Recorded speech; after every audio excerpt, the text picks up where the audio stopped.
Thank you. And I feel like this whole evening has been very amazing to me.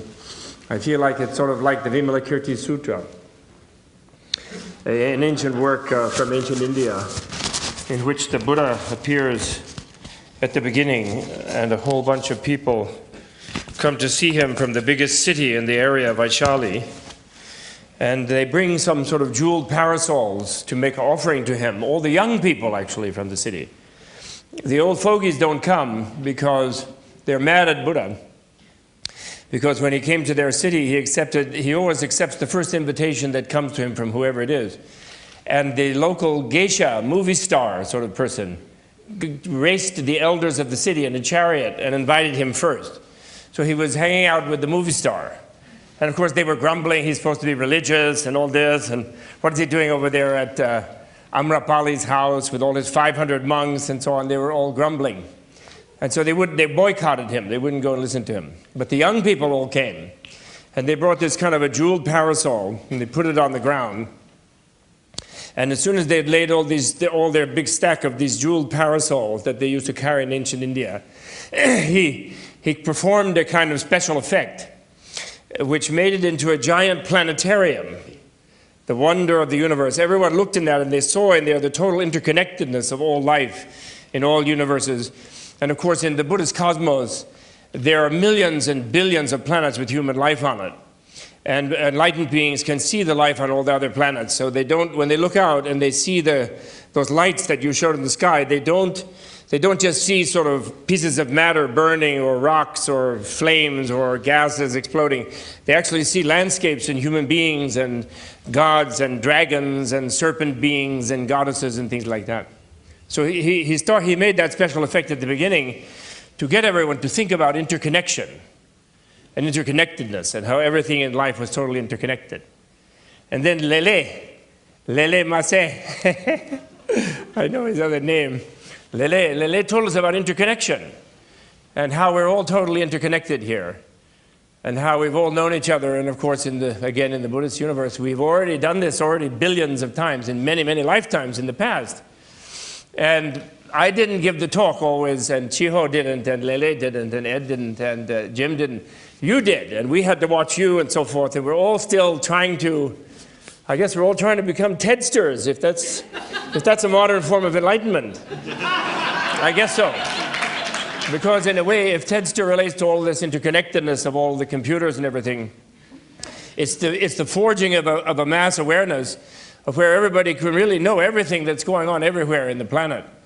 And therefore, will become what compassion is where it will become intolerable for us. Totally intolerable that we sit here in comfort and in pleasure and enjoying the life of the mind or whatever it is. And there are people who just absolutely are like riddled with this disease and they cannot have a bite of food and they have no place, or they're being brutalized by some terrible person and so forth. It just becomes intolerable. And with all of us knowing everything, then we're kind of forced by technology to become Buddhas or something, to become enlightened. And of course, we all be deeply disappointed when we do, because we sort of think that because we are kind of tired of what we do, a little bit tired, we do suffer, we do enjoy our misery in a certain way. We distract ourselves from our misery by running around somewhere. But basically, we all have this common misery that we're sort of stuck inside our skins. And everyone else is out there. And occasionally, we get together with another person stuck in their skin, and the two of us enjoy each other. And each one tries to get out of their own. And ultimately, it fails, of course, and then we're back into this thing. Because the egocentric perception, and from the Buddha's point of view, misperception, is that all we are is what is inside our skin. And it's inside and outside, self and other. And other is all very different. And everyone here is unfortunately carrying that habitual perception a little bit, right? You know, someone sitting next to you in a seat, it's okay because they're in a theater, but if you were sitting on a park bench and someone came up and sat that close to you, you'd freak out. What do they want from me? Like, who's that? You know? And so you wouldn't sit that close to another person because of your notion that it's you versus the universe. That's all Buddha discovered. Because that cosmic basic idea that it is us all alone, each of us, and everyone else is different, then that puts us in an impossible situation, doesn't it? Who is it who's going to get enough attention from the world? Who's going to get enough out of the world? Who's not going to be overrun by an infinite number of other beings if you're different from all the other beings? So where compassion comes is where you surprisingly discover you lose yourself in some way through art, through meditation, through understanding, through knowledge, actually, knowing that you have no such boundary, knowing your interconnectedness with other beings. You can experience yourself as the other beings when you see through the delusion of being separated from them. And when you do that, you're forced to feel what they feel. Luckily, they say, I'm still not sure, but luckily, they say that when you reach that point, because some people have said in the Buddhist literature, they say, oh, who would really want to be compassionate? How awful. I'm so miserable on my own. My head is aching, my bones are aching, I go from birth to death, I'm never satisfied, I never have enough. Even I'm a billionaire, I don't have enough, I need 100 billion. So I'm like that. Imagine if I had to feel even 100 other people's suffering. It would be terrible. But apparently, this is a strange paradox of life, when you're no longer locked in yourself, and as the wisdom or the intelligence or the scientific knowledge of the nature of the world that enables you to let your mind spread out and empathize and enhance the basic human ability of empathizing and realizing that you are the other being. Somehow by that opening, you can see the deeper nature of life. And you get away from this terrible iron circle of like I, me, mine, like the Beatles used to sing. You know, we really learned everything in the 60s. Too bad. Nobody ever woke up to it. And they're trying to suppress it since then. I, me, mine. It's like a perfect song, that song. The perfect teaching. But when we relieve from that, we somehow then become interested in all the other beings. And we feel ourselves differently. It's totally strange. It's totally strange. The Dalai Lama always likes to say, he says that when you give birth in your mind to the idea of compassion, because you realize that you yourself and your pains and pleasures are finally too small a theater for your intelligence, it's really too boring. Whether you feel like this or like that or what, you know, and the more you focus on how you feel, by the way, the worse it gets, right? Like even when you're having a good time, when is the good time over? The good time is over when you think, how good is it? And then it's never good enough. I love that Lele said that the way of helping those who are suffering badly on the physical plane or on other planes is having a good time, doing it by having a good time.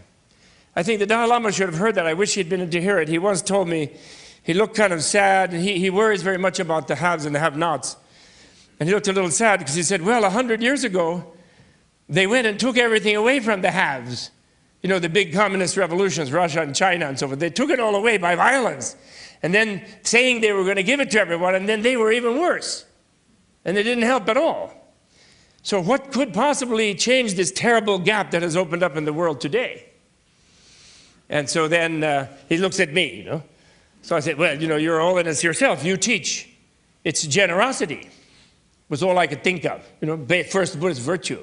But of course, what you said, I think the key to saving the world, the key to compassion is that it is more fun. It should be done by fun. Generosity is more fun. That's the key. Everybody has the wrong idea. They think Buddha was so boring, and like they're so surprised when they meet Dalai Lama and he's fairly jolly. Even though his people are being genocided, and believe me, he feels every blow on every old nun's head. In every Chinese prison, he feels it. He feels the way they're harvesting yaks nowadays. I won't even say what they do. But he feels it. And yet he's very jolly. He's extremely jolly. Because when you open up like that, then you can't just, what good does it do to add being miserable with others' misery? You have to find some vision where you see how hopeful it is, how it can be changed. Look at that beautiful thing Chiho showed us. She scared us with the lava man. She scared us with the lava man is coming. Then the tsunami is coming. But then finally there was flowers and trees, and it was very beautiful. It's really lovely. So compassion means to feel the feelings of others. And the human being actually is compassion. The human being is almost out of time. The human being is compassion, because what is our brain for? Now, Jim's brain is memorizing the almanac, but he could memorize all the needs of all the beings, and he did. He could memorize all kind of fantastic things to help many beings, and he will have tremendous fun doing that. So the first person who gets happy when you stop focusing on the self-centered situation of how happy am I, where you're always dissatisfied, as Mick Jagger told us. You never get any satisfaction that way. So then you decide, well, I'm sick of myself. I'm going to think of how other people can be happy. I'm going to get up in the morning and think of what can I do for even one other person, even a dog, my cat, my pet, my butterfly. And the first person who gets happy when you do that, you don't do anything for anybody else, but you get happier, you yourself, because your whole perception broadens, and you suddenly see the whole world and all of the people in it. And you realize that this being with these people is the flower garden that Chiho showed us. It is nirvana. And my time is up, and I know the 10 commandments. Thank you.